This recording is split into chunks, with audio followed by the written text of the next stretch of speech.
today's session, I think it might be a bit of a shorter session. We don't have any presentations or anything like that. It's more just going to be an open discussion to exchange ideas and experiences when it comes to tracking the impacts from our platforms. But we have a few questions to guide the discussion.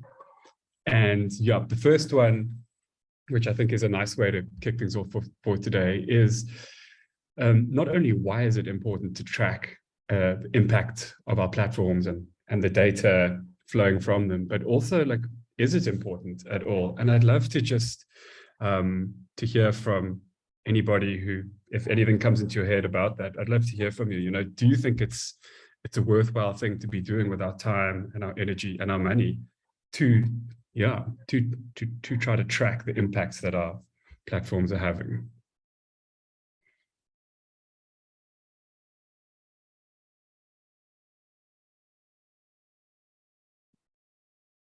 You go. It's your hand up. Yeah, sorry. Okay, so you might hear a dog barking in the background every now and then, so just apologies for that. Don't worry, I've also got a few my side, so they might hear each other. Yeah, exactly.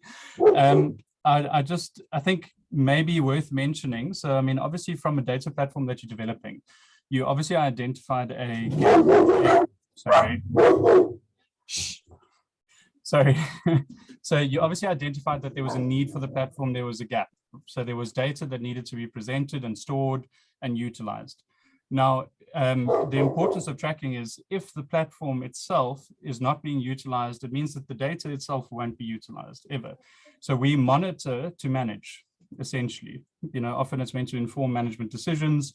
So not only does it have consequences in regards to what it is that you're integrating in terms of data and the functionality that you provide, but also what is actually being monitored. I mean, this kind of stuff feeds back to monitoring plans, be it through water quality or biological. You know, are we monitoring for the sake of monitoring, or is the data actually monitored to inform management? I don't know if I rambled, but yeah.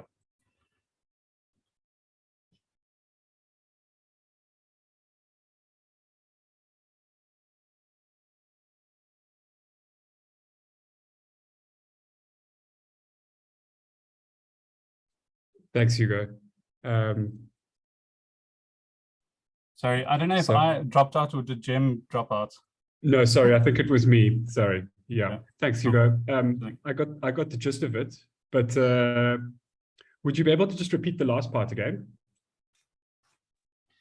I mean, at the end, I was just summing up that, you know, essentially the data platform and the tracking of the use of the data will inform both the need for the functionality or any expansion that's required from the platform itself, but also the monitoring plans, you know, so the sampling regime, if you had to call it that. So you can essentially use that tracking data beyond just the platform, but actual collecting of the data as well. You know, is it useful? Is it not? Are we monitoring for the sake of monitoring? Yeah. Okay. Great. Thanks, Hugo. That's a really nice way to start things off and to think about. Yeah. You know, what are the needs for monitoring? How our data are being used, like beyond our platforms, and really questioning, I guess, the core of, you know, objectives of why we're developing these platforms in the first place. I think that's a great way to kick things off. Thanks, Hugo. Tim, over to you.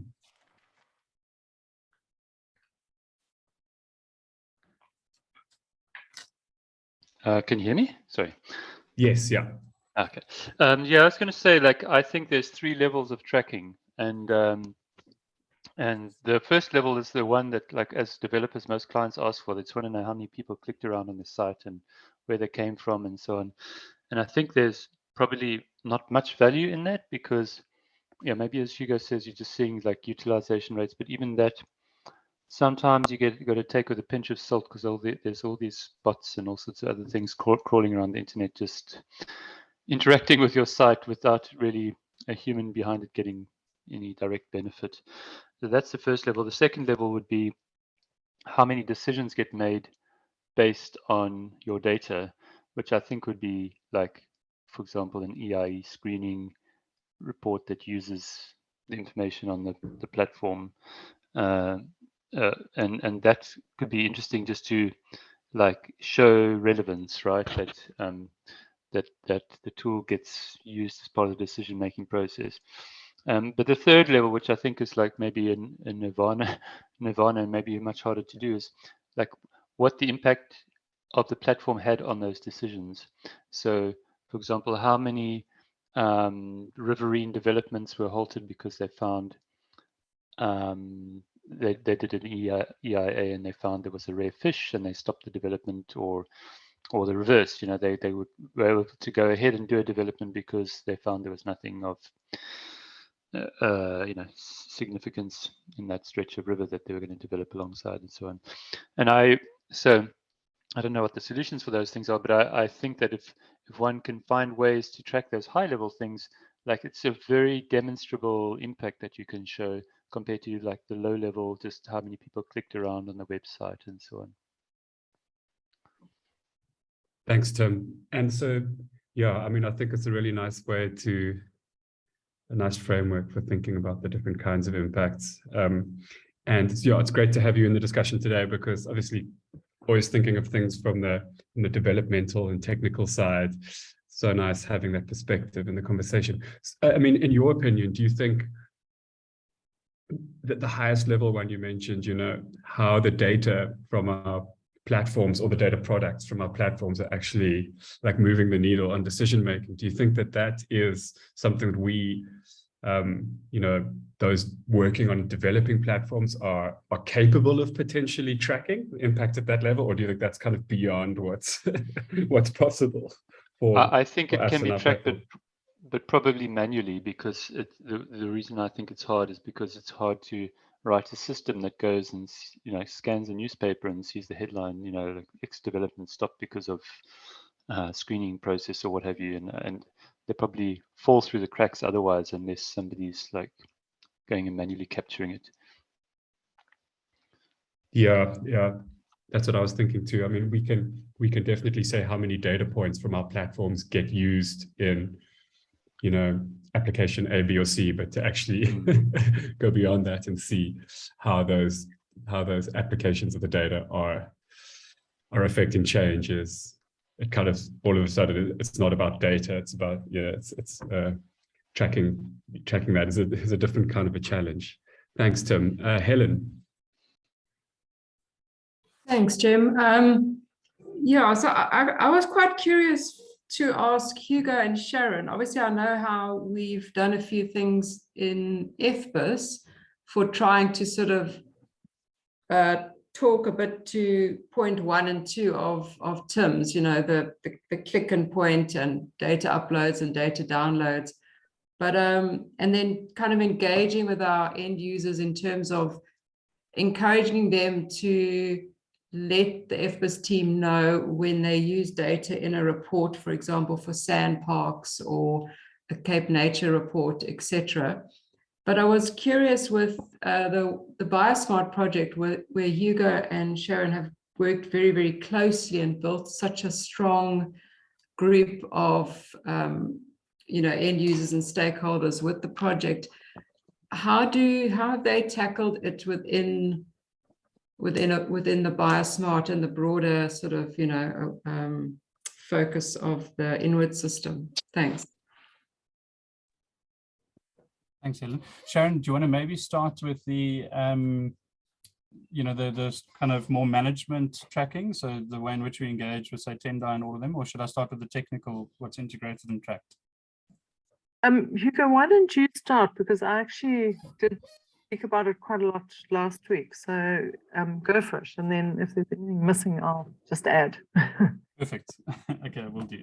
So, you know, within BioSmart or Inwards itself, the application is really focused around water management areas and obviously the decision makers within the water management area. So we do get users, say, from academics. We've had students, but it's been with the hydro and the fish, so kind of leaving our Inwards to your platform. But from the decision-making process, from the technical perspective, we've got profiles for each user.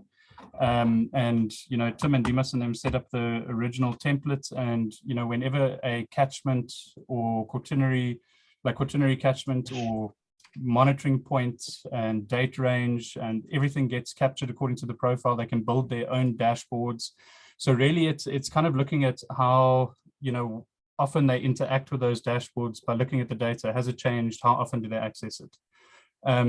So that's in a sense the way in which we track it. We've got this dashboard which we call the user dashboard, where you can create your own user dashboard, but any other dashboard that they interact with, there's also data that gets saved as part of the JSON profile, kind of text essentially.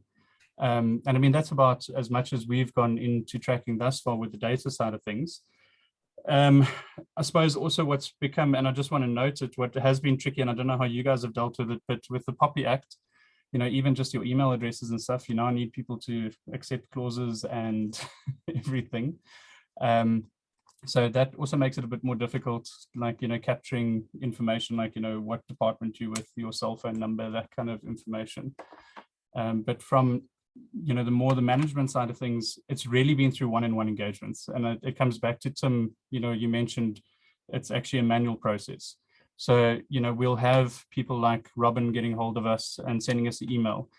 We've got Eddie who sends out like flow reports using screenshots and, graph exports from BioSmart, and then sends it out to all the stakeholders in the catchment.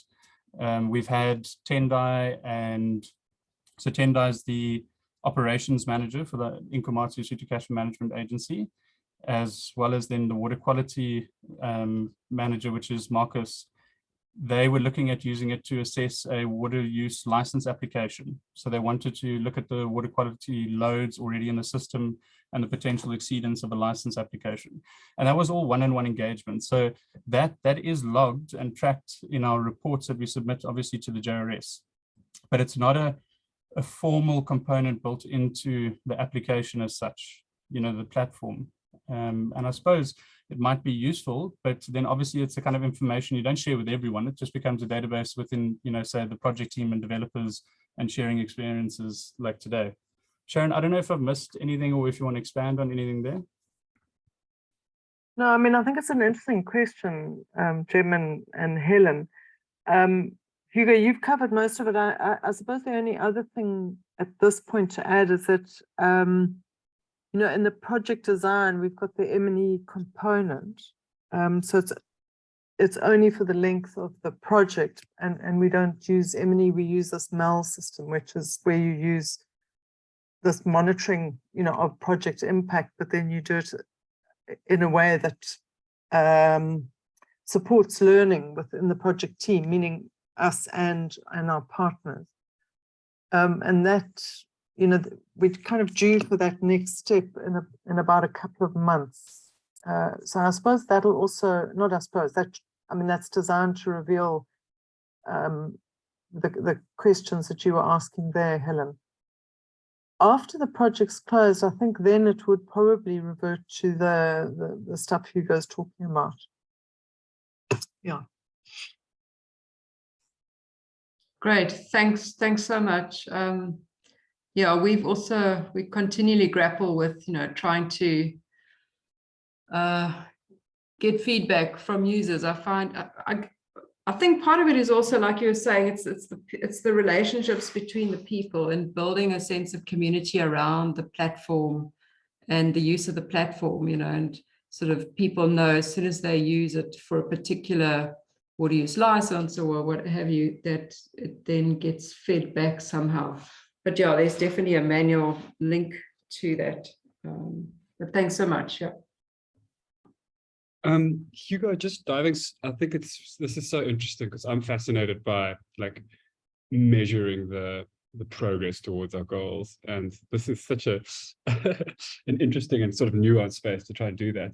But so where you said that you guys are able to keep tabs on, how the different user dashboards, how active users are on their dashboards, are you then able to sort of track how much people are using the system? Sort of, is it kind of inferred, or are you able to actually are you guys actually keeping tabs on, how often people are downloading certain kinds of data products, or certain raw data sets? Are you going that granular in terms of trying to measure what people are using, or is it more just a sense of user activity through the way they're manipulating or customizing their dashboards?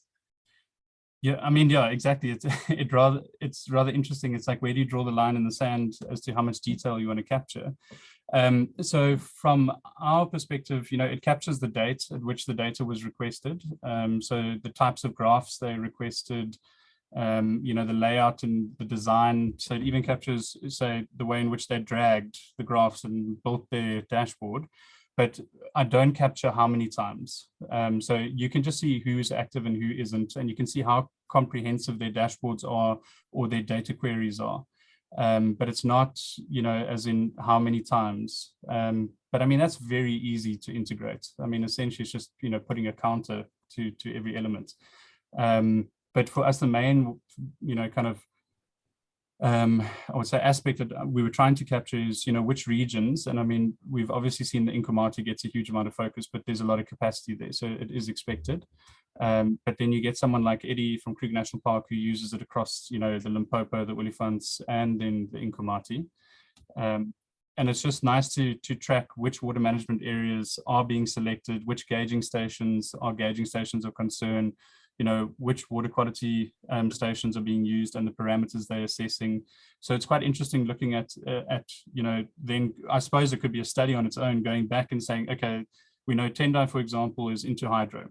Which gauging stations was he concerned with? Why? Does it align with their mandate? Is it to do with the RQOs, or the international flow agreements? Start lining up these functionalities, or not, well, their job description or their functions that they need to perform with what the platform offers them. So, I mean, there's a lot I think you could delve down into. Yeah, I think that's great, Hugo. Thanks for the insights. And it's something I hadn't thought about, that you mentioned now and earlier, is this idea of tracking impact, not only so we can see how well our platforms and our data are doing in terms of contributing towards the goals that we're building them for, but also so that we can help us improve and refine and refocus our efforts internally within what we're doing, to make, to improve our reach where it's needed, or to make better relationships in certain regions, or whatever it might be. So really cool insights there. Sharon, I'm not sure if that's a new hand or a legacy. Hi, Jim. Yeah, it's actually a new hand. Cool. And I just want to make sure to give anybody else a chance. But maybe just to talk about this particular aspect, because it takes us into this whole world of tracking impact, which is essentially M&E. And South Africa is, probably unlike partners from the rest of Africa, we're known to be quite weak at our M&E systems. I think projects are changing now. But I think we must be careful not to conflate use with impact. And that's why we developed this MEL system. And if I can just give an example. So in normal tracking, you would just say how many times does someone, whatever, download or attend a workshop or whatever it might be. But that doesn't mean it's affecting any real change in the, in the greater vision that we might have. So the MEL system that we developed it's part of developmental evaluation, but you then follow that up with interviews with people. So you would sit, for example, with Cape Nature then, and formally as part of the project, and then say, okay, you downloaded it, whatever, 20 times and 20 people did it. And then how has it been used? And they say, well, actually, we didn't use it. Why not? Well, because da, da, da, da, da. And that's often much more important to know that than did they use, did they download and click on it and use it? So Eddie might say, well, I did present it, but in fact, it didn't bring about any change in the way the EIA was signed off. Why not? Because, and then, he would say, because etc. happened. And in that way, you begin to understand the system you're trying to build things into. So I suppose it's just flagging how we write our proposals and then making sure where there is budget to incorporate this process of learning, so that the next time one one designs something, you kind of taking that learning on board, and so are the partners that you're working with.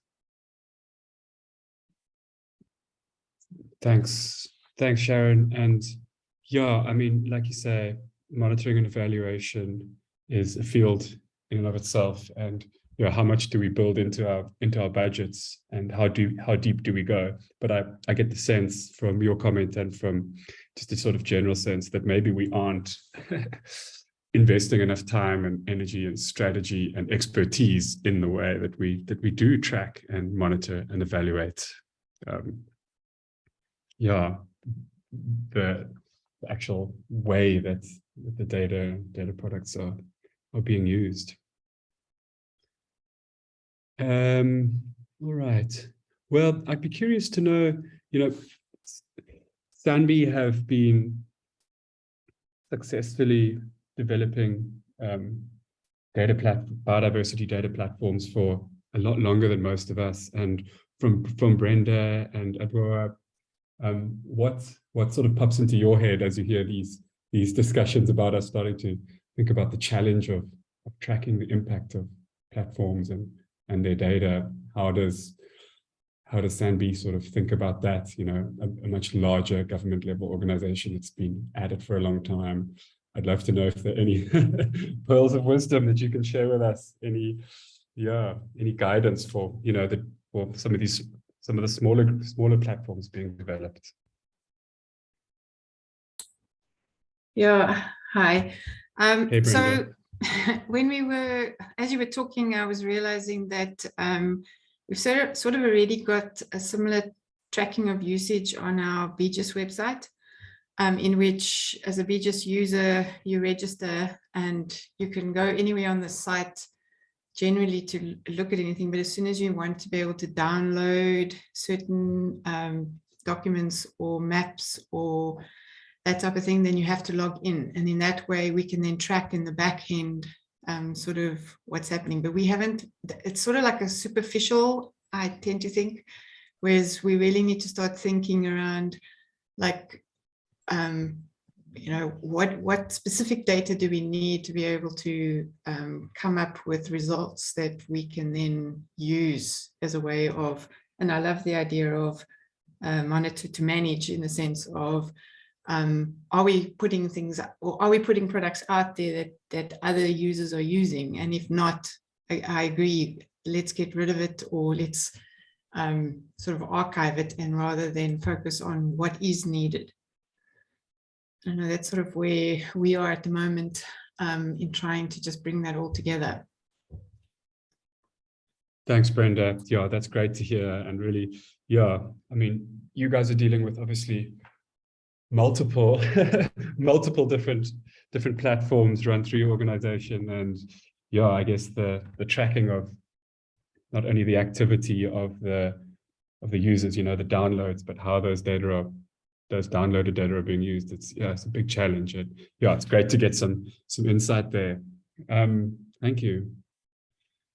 Ciro, I'm always interested in your opinions and perspectives on these kinds of things. I wonder if through your project you guys have grappled much yet with the challenge of sort of tracking how the users are engaging with your system and using the data. Is that something that's on your roadmap? Curious to hear your opinion on it.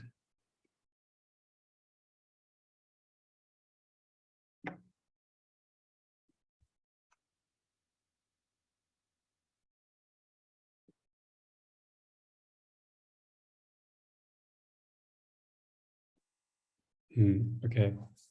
Sarah, we're not hearing you. I'm not sure if your mic is, you're unmuted, but.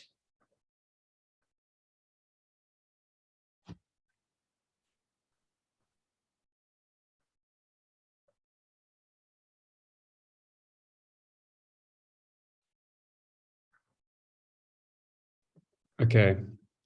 Let's see, Ciro, if you do manage to to get your mic going, then just pop your hand up or butt in, because we would like to hear from you. But at this stage, we unfortunately not hearing.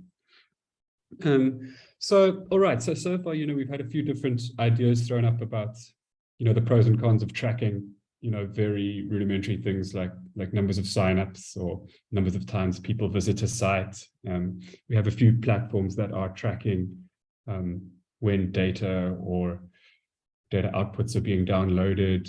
On the FBIS platform, it's one of the things we're working on quite a bit at the moment. And one of the ways that we're sort of starting to advance our impact tracking is by every time there's a data download, we're just trying to get a sense of where those data are going, what they're being used for. So we're just asking the users to quickly, using a little drop-down menu, just check the box that best describes the way they're going to use the data, so whether it's for a scientific paper or a funding proposal or whatever it might be. And that's something we're just getting started with, so we can't really report back on how well that's working, but that's one of the ways we've started thinking about it. And it strikes me that we're all the very busy people working on ambitious platforms that have lots of different sort of dimensions to them.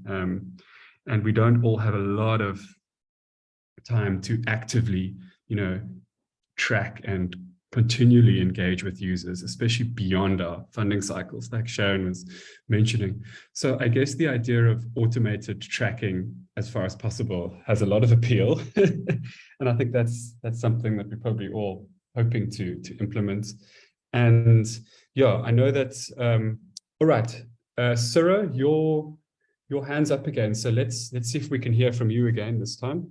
I'll hold my chain of thought.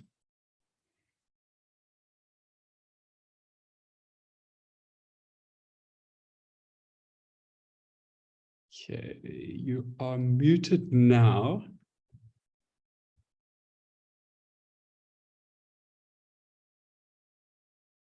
Okay, still muted. All right, so there you go.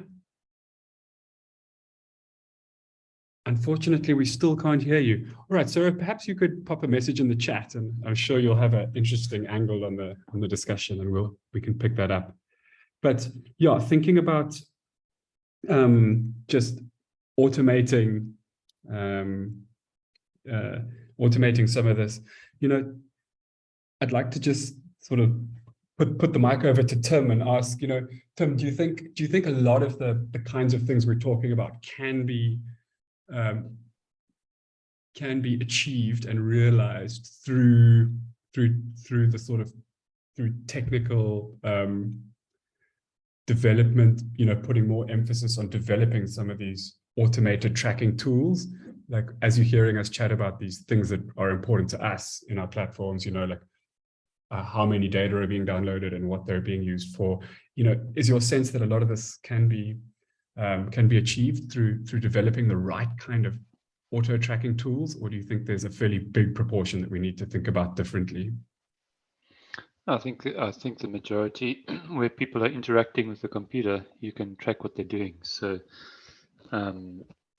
yeah, I think the majority of things you can track through automation, with the idea that you try to split what you're tracking between things that you need to implement yourself because they're very specific, like we've been doing, tracking who downloads charts or what have you on the platform, versus the more sort of generic things that you get from tracking platforms like Google provides, which tells you the country and other things that people visited your site from. But it's just, I think, just a question of like how much time you should devote to the tracking versus to building the actual site itself, or and finding that right proportion between, you can spend a lot of time deep diving into all sorts of tracking and metrics, and then sort of be ignoring the building of this, or not ignoring, spending less effort on building the site itself. So I think in FBIS, I don't know what you would say, Helen, but I guess we spent maybe 5% or less of the project time on tracking and 95% on building the actual platform. Maybe it's even less, I think, but That sounds about right. Yeah, definitely not more than 5. And you know, it's like just figuring out what a good balance is there is probably, if you think about it, just in proportion of your effort.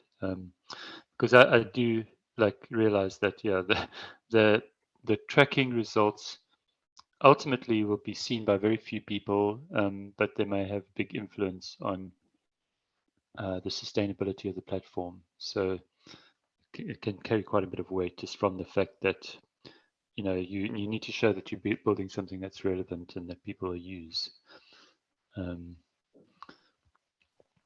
Yeah.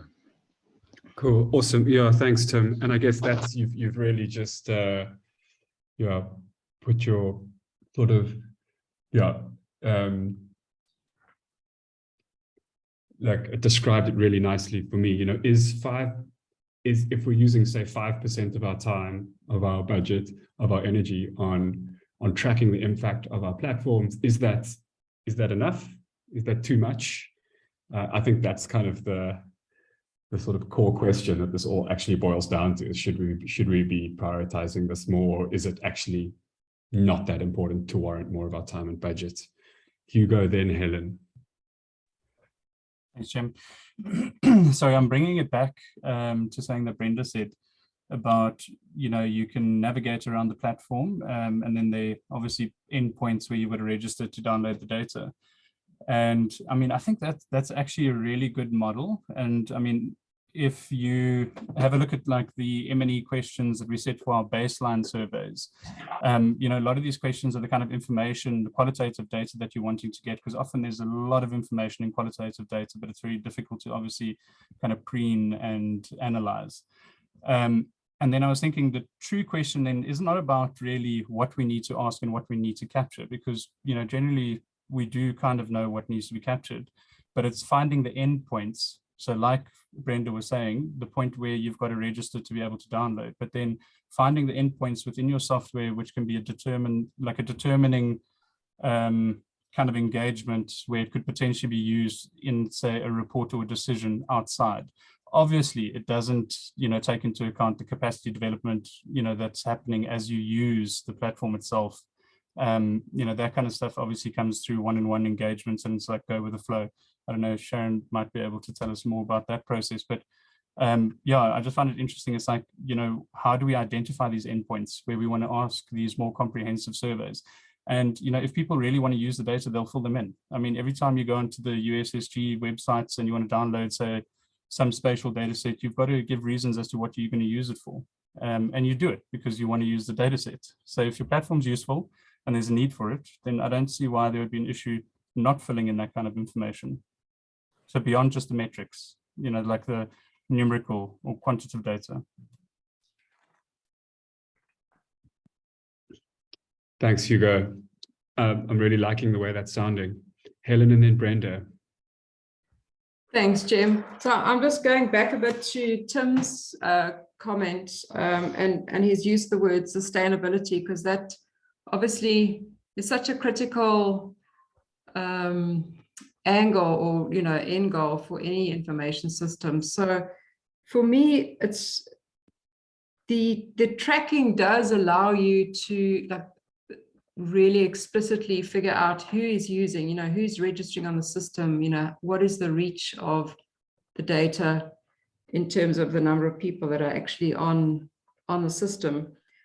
And then the other really important one that we're obviously also tracking is who's using it to not only download data, but also to upload data, because the value of any information system, especially one that tracks long-term change, is to be able to get, current data as well as long-term data. So if your current data ends up being 10 years old, then, the value of the information system and the sustainability is depleted somewhat. And by showing who actually is using the information, you can use it as ammunition for trying to get long-term funding, from the different organizations that are using it implicitly in their workflows. So I think, those are just the 3 points that I really wanted to make, but it all kind of speaks to sustainability from both a usage perspective, but also from a financial perspective. Thanks, Helen. And yeah, I think it's becoming clearer to me that, you know, it depends. There's a few different things that are probably going to be important to track in all of our platforms. And, you know, there's some really basic things that are worthwhile, you know, like how many people are engaging, are interacting with the system, how frequently are they doing it, and some basic things like how many data points are they downloading, or how many charts are they exporting. And those are the kinds of things that are relatively straightforward to develop for developers, and are probably very worthwhile to know, you know, what areas are the most data being downloaded or uploaded by users. But then taking it a step further to get a deeper insight into, you know, those endpoints of those data, you know, where are they actually, what are those downloads intended for? What kind of outputs are they being channeled into, you know? And that's where I think we can probably all start thinking about getting a little bit more creative with, like Hugo was saying, you know, identifying strategic endpoints in the user workflow to ask maybe a small number of well thought out probing questions to really start building this picture of, you know, how useful these things are being. Hugo. Can you hear me? Yeah. Yep. Sorry, I'm going back again in the conversation, Helen. You know, you mentioned the sustainability of funding and stuff. And look, I'm going to make it very FBIS specific, but you know, you guys potentially sit with quite a nice hooking point. Shh, Archie. Sorry. You guys sit with quite a nice... Oh no, they don't listen. What's it? You guys sit with quite a nice hooking point, because the EIA process, I mean, it's a no-brainer that anyone who's going to have to do any form of macro invert, you know, kind of analyses for an area, they're going to be going to FBIS to collect background information. So, you know, just like the WRC gets money from water tariffs charged every year, I mean, you guys could really motivate if you have the data captured, you know, how many times it was used in the EIA process. And I'm not too sure who the regulatory body is that gets paid every year, but, you know, getting some form of sustainable funding coming in to keep the system going because it's used for the EIA, supporting the process, you know, increasing the validity and rigor of the way in which it's done. I suppose that's, yeah. Cool, thanks, Hugo. That's a cool point, you know, the link between measuring impact and motivating for, you know, maybe for continued support, whether it be, you know, longer term funding or yeah, just general support from other organizations or user bases. The real meat and potatoes, I guess, of our impacts when looking at securing, you know, sustainability and funding is, you know, are these platforms actually playing the role they say they're designed to play? And unless you are measuring that impact, I guess it's kind of speculative. So the business end of our platforms is that question of, you know, how well are they being used, these platforms, and are they being used for the the sort of the endpoints that we're designing them for, and we're hoping to influence in a positive way. Cool. All right, it's a fascinating topic, and I think let's see if we can get Ciro on the mic one more time. Ciro, plug in your best microphone, sir.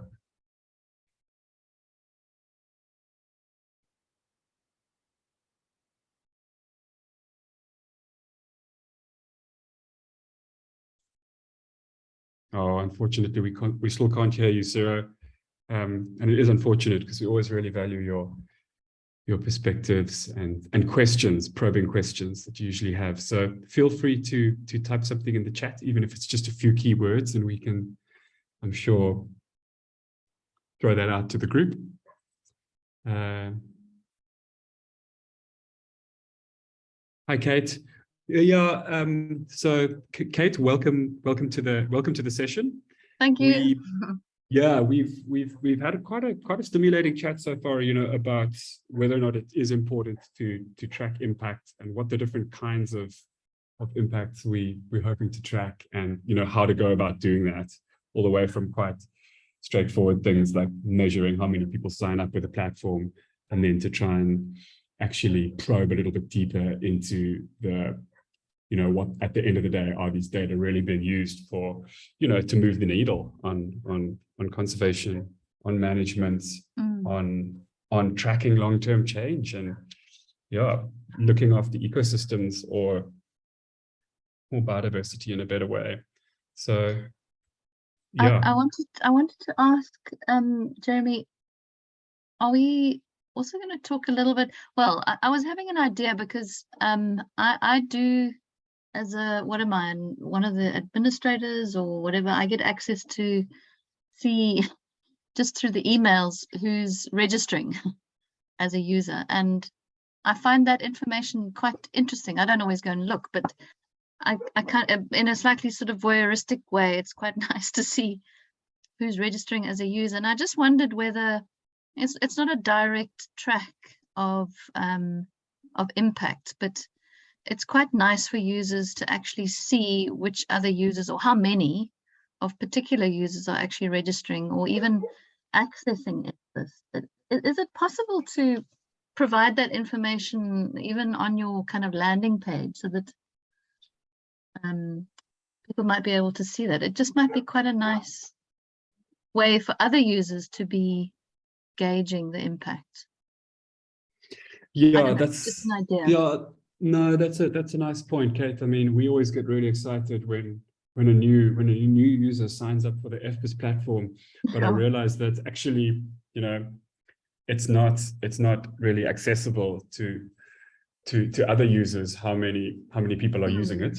And it probably would be interesting. I remember at the start of our project, I think it might have been the first phase of our project when we were you know, mapping out our objectives and how we wanted to spend our time and our budget.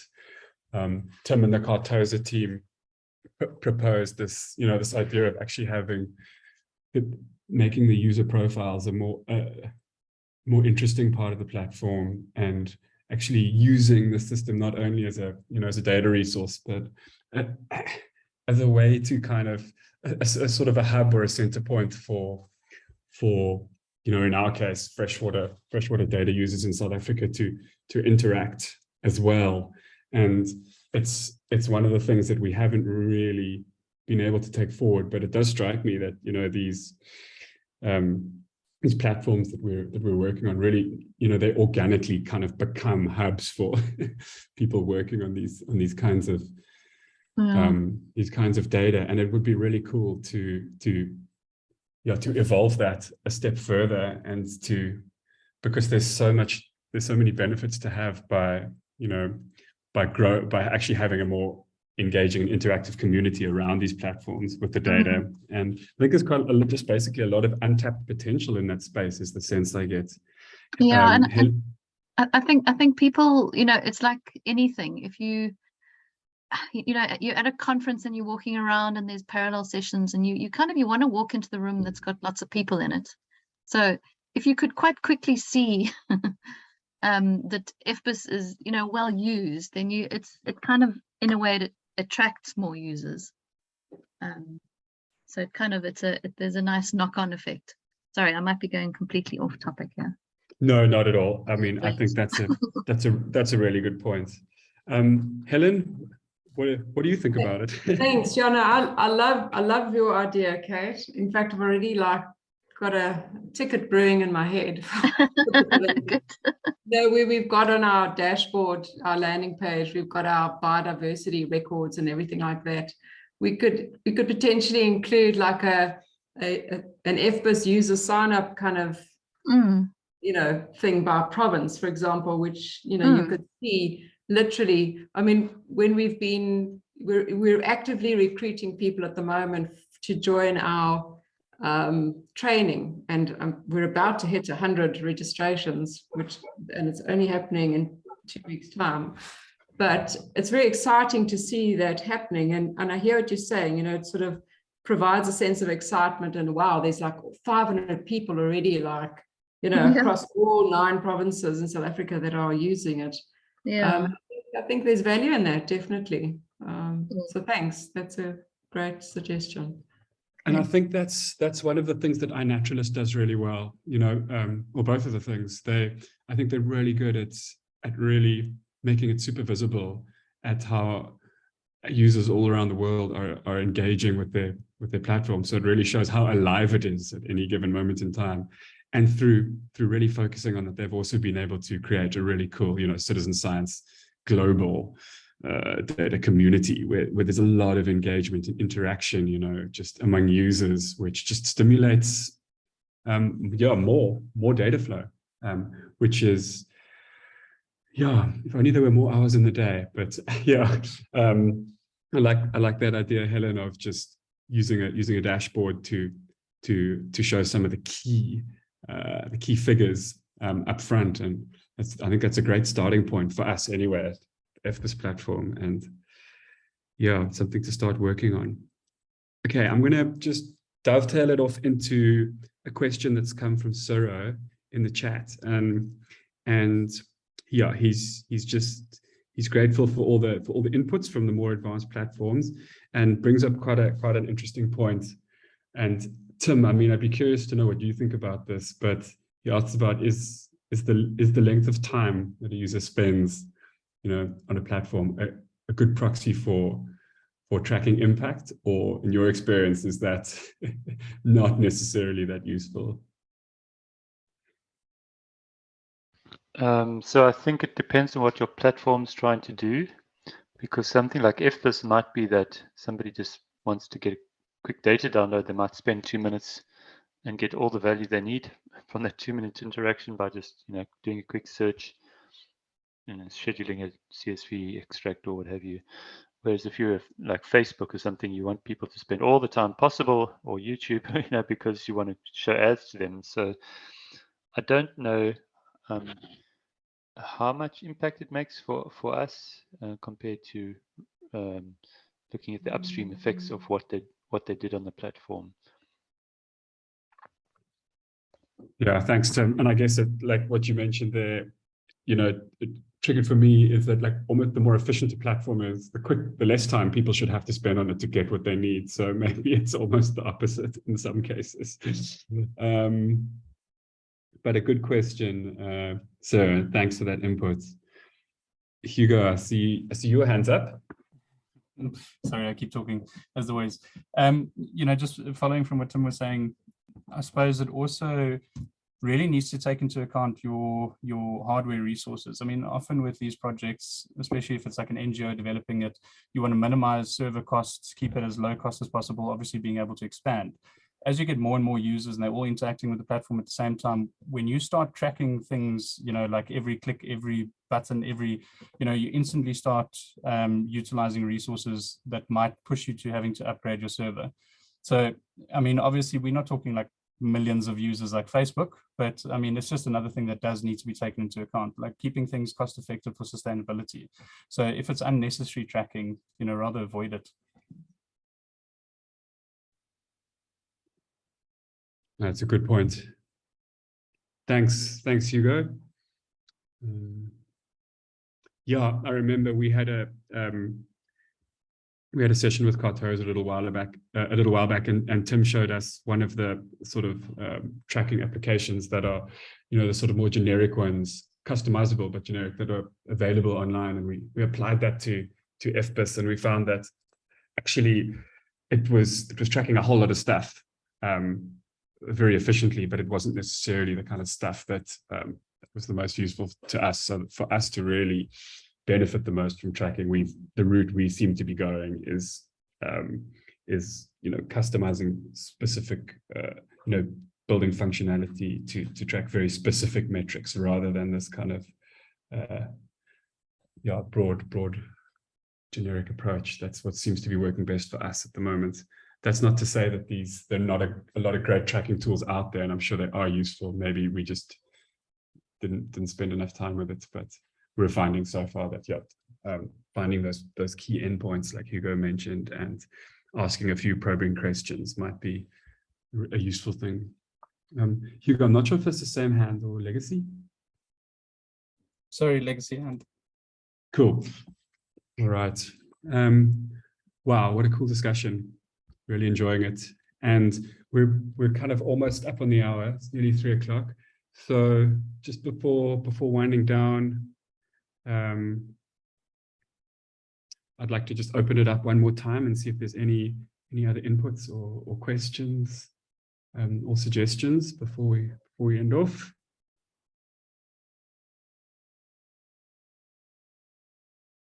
In the chat, Ciro says we emphasize downloads when we're trying to track, how well people are using platforms, but how confident are we that a download is going to be used or used at a later date?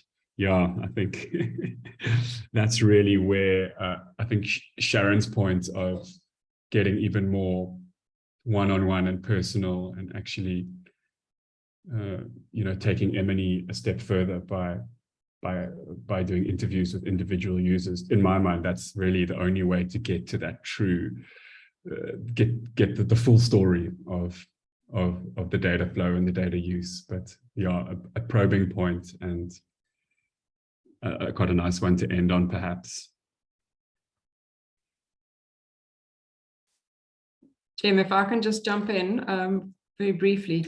I was going to say exactly the same, circling around to the point Sharon made. That at the end of the day, it's sitting with the sandparks, people we know, and the EIA practitioners and Cape Nature and what have you, and really taking the time, be it an hour or one has a little workshop, regional workshops at a time, where you sit with the people who've used the data, but then actually really try and drill down and direct the conversation to, okay, so what have you used it for, and how has it helped, or what were the stumbling blocks, because it's only really through that one-on-one dialogue that you can truly understand whether it was just a click of a thing and a download, or whether it actually had that longer term impact, which is obviously what we're all striving for with our platforms.